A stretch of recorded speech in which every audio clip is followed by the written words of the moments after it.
नमस्कार. राजकारणाच्या या भागामध्ये मी विवेक भावसार आपलं स्वागत करतो. आज मोठीच घडामोड घडली आहे. खरं तर याची कल्पना कोणालाच आली नाही. म्हणजे आम्ही पत्रकारांसुद्धा कालपर्यंत दोन नावं चालवत होतो, चंद्रकांत रघुवंशी आणि कृपाल तुमाने. आणि एकनाथ शिंदे यांनी जी काही खेळी खेळली ती सगळ्यांना अचंबित करणारी आहे.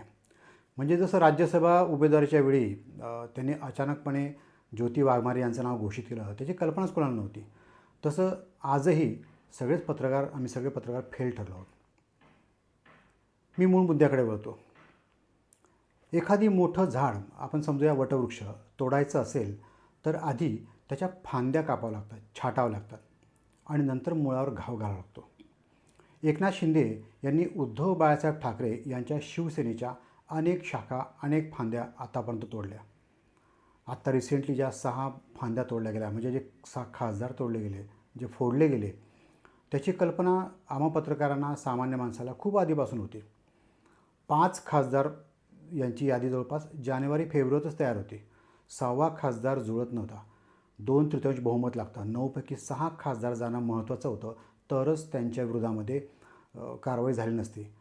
5 नावं जर आम्हाला माहिती होती तर ती उद्धव ठाकरे यांना माहीत नसावी का? असावी.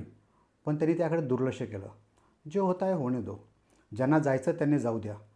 जे थांबतील ते आमचे. हे असं म्हणून चालत नाही.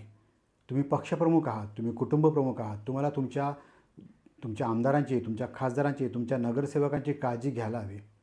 ती घेता यायला हवी. पण तुम्ही जर म्हणणार असाल की नाही, ज्याला जायचं त्याला जाऊ द्या, असं होत नसतं. त्यातून घर फुटतं. 2022ला असंच झालं होतं. आत्ता देखील असंच झालं आणि आजही असंच झालं. आज सचिन अहिर, जे तुमच्या अगदी जवळचे आहेत, ज्यांनी एक आदित्य ठाकरे यांच्यासाठी स्वतःचा राजकीय बळी दिला होता, आज ते सचिन अहिर तुमच्यापासून दुरावले आहेत. गेली 4-5 वर्षे ते तुमच्यासोबत होते. आज ते तुमच्यापासून दुरावलेत. एकनाथ शिंदेनं जॉईन झाले आणि आता ते विधान परिषद सदस्य होतील, विधान परिषदेचे उपसभापती होतील.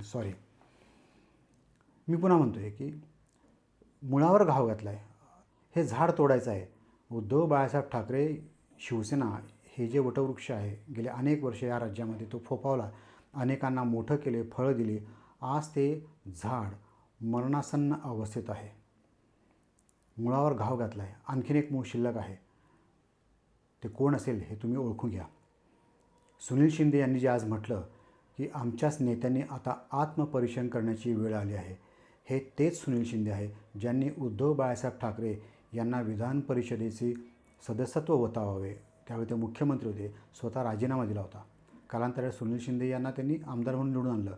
आज ते जेव्हा म्हणत आहेत की आमच्या नेत्यांना आत्मपरीक्षण करण्याची वेळ आली आहे, तेव्हा तुम्ही समजून घ्या, हा धोका हा तुमच्या घरापर्यंत पोचला आहे. आदित्य ठाकरे यांचं पुढचं राजकीय करिअर काय असेल याचा निर्णय भारतीय जनता पक्ष आणि शिवसेना, अर्थात देवेंद्र फडणवीस आणि एकनाथ शिंदे यांनी घेतलेला आहे. तुम्ही किती म्हणा की शिवसैनिक आमच्यासोबत आहेत, हे जे गेले ते पैशासाठी गेले किंवा जे काय कारणं तुम्ही देत आहात. आज आदित्य ठाकरे जे म्हटले की आम्ही त्यांना सगळं दिलं, मी भेटत नाही असं एक कारण असेल तर ते देखील नाही आहे. सचिन अहिर यांच्यासोबत मी कायम असायचो. पण तुम्ही भेटत नाही हे तुम्ही मान्य करता आहात. हेच तर तुमचं खरं दुखणं आहे. हेच तर ह्या राज्याचं दुखणं आहे.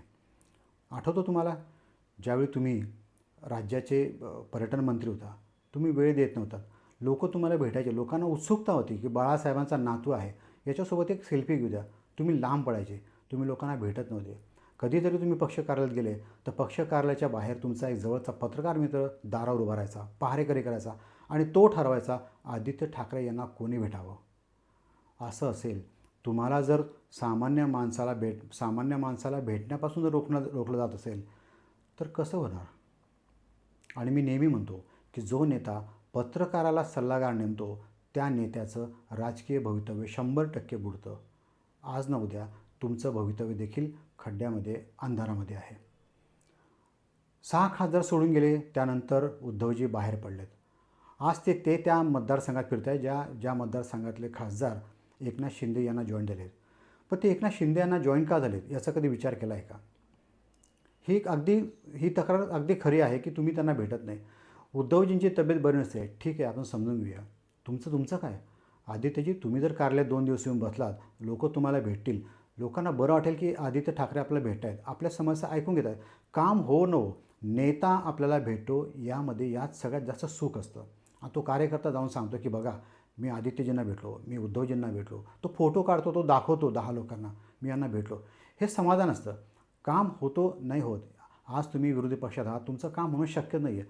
आज भारतीय जनता पक्ष, शिंदेची शिवसेना आणि अजित पवारांचं राष्ट्रवादी प्रचंड बहुमतात आहे. राक्षसी बहुमत त्यांच्याकडे आहे. त्याच्यामुळे त्यांचीच कामं होणार, तुमची होणार नाही.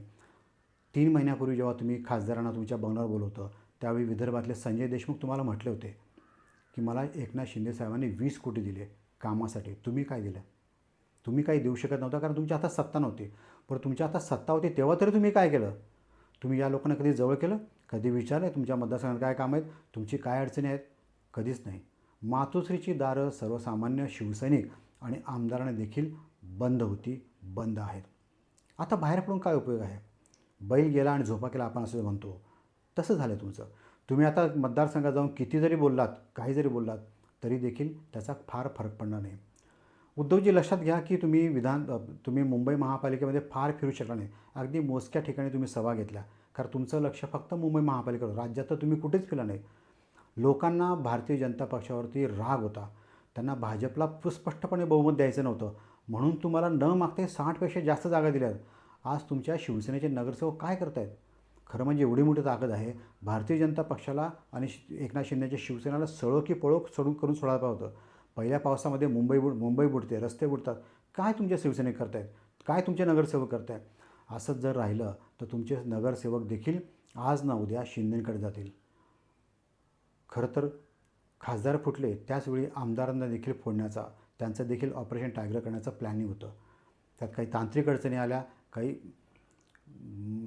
काही अशा बाबी होत्या की ज्या शिंदेंच्या मॅनेजच्या बाहेर होत्या. त्यांच्या मदतीला देवेंद्र फडणवीस धावून आले. त्यांनी रसद पुरवली म्हणून हे 6 खासदार त्यावेळी तुमच्यासोबत आले. आणखी रसद पुरवता आली असते, कदाचित आमदार देखील सोबत आले असते. परंतु आज ना उद्या हे आमदार आणि नगरसेवक तुमच्यापासून दूर होणार आहेत. महिनाभरापूर्वी तुमच्याच एका पक्षाच्या एका नेत्याचा मला फोन होता की विवेकजी, काय होणार आमच्या पक्षाचं? ज्यावेळी चर्चा सुरू होती, मी म्हटलं उद्धवजी जोपर्यंत लक्ष घालत नाही तोपर्यंत काही होणार नाही. आणि असंच जर सुरू राहिलं तर तुमच्या पक्षामध्ये फक्त 2 खासदार अरविंद सावंत आणि अनिल देसाई राहतील आणि 2 आमदार राहतील, आदित्य ठाकरे आणि वरुण सरदेसाई. बाकी सगळे तुमच्या पक्षाला सोडून जातील. माझा घर, माझं कुटुंब हे जे तुम्ही म्हटलं होतं ना कोविडच्या काळामध्ये, आज तुमचा पक्ष हा तुमच्या कुटुंबापर्यंत मर्यादित राहण्याची वेळ आली आहे. अजूनही वेळ गेली नाही आहे. अजूनही लोकांना वाटतं की उद्धवजीने बाहेर फिरावं, आदित्यने बाहेर फिरावं. आम्ही तुमच्यासोबत आहोत. शिवसैनिक आजही आहे. शिवसेनेचा आजही बाळासाहेबांवर विश्वास आहे. दुर्दैव असं आहे की तुम्हीच बाळासाहेबांना विसरला आहात. तुम्हीच बाळासाहेबांची शिकवण विसरला आहात. तुम्ही लोकांपासून दूर गेला आहात आणि त्याचा फटका तुम्हाला बसतो आहे. प्रत्येक पक्षाला आपलं पक्षबळ वाढवण्याचा अधिकार आहे. शिंदे त्यांचं पक्षीय बलाबल वाढवत आहेत. देवेंद्रजी त्यांचं वाढवत आहेत. अजित पवार आज नाही आहेत, परंतु त्यांनी देखील तो प्रयत्न करून बघितला आहे. एक काळ असा होता की अजित पवारांची राष्ट्रवादी ही भाजपसाठी सर्वात मोठी आव्हान होतं. आज अजितदादा गेल्यानंतर तो पक्ष खिळखिळा झाला आहे. आज सगळ्यात मोठं आव्हान एकनाथ शिंदे यांचं आहे. आणि एकनाथ शिंदे यांचं आव्हान परतवून लावण्याची ताकद ना तुमच्यात आहे ना आता भाजपमध्ये आहे. तुम्ही 2019मध्ये देवेंद्र फडणवीस यांच्याशी पंगा घेतला. एकतर तू राहील किंवा मी राहील, ही भाषा तुम्हाला शोभणार नव्हती. देवेंद्र फडणवीस यांना तुम्ही त्यांच्यावर काही टीका करा, परंतु त्यांचा अपमान केला तर ते विसरत नाही. हे एकदा नवाब मलिकांना किंवा अगदी एकनाथ खडसेंना विचारून जाऊन बघा की त्यांचं काय हाल झालं ते. नवाब मलिकांनी अमृता फडणवीस कुटुंबावर कधी टीका करायची नसते, पत्नीवर कधी टीका करायची नसते. हे आपण राजकीय संकेत आहेत. नवाब मलिकांनी ते संकेत मोडले आणि त्यांना जेलमध्ये जावं लागलं. एकनाथ खडसे यांनी स्वतःच्या वयाचा, स्वतःच्या पदाचा मान न राखता देवेंद्र फडणवीस या मुख्यमंत्री असलेल्या व्यक्तीवरती वैयक्तिक टीका सुरू केली होती. अरे तुरीची भाषा. आज त्यांची परिस्थिती काय तुम्ही बघता. तुम्ही स्वतः बघा. तुम्ही त्यांना संपवायला निघाला होता. 2019पासून आज 2024, 26पर्यंत तुमची काय अवस्था झाली. आज तुम्हाला ते संपवायला निघाले आहेत आणि तुमचा पक्ष संपत चालला आहे.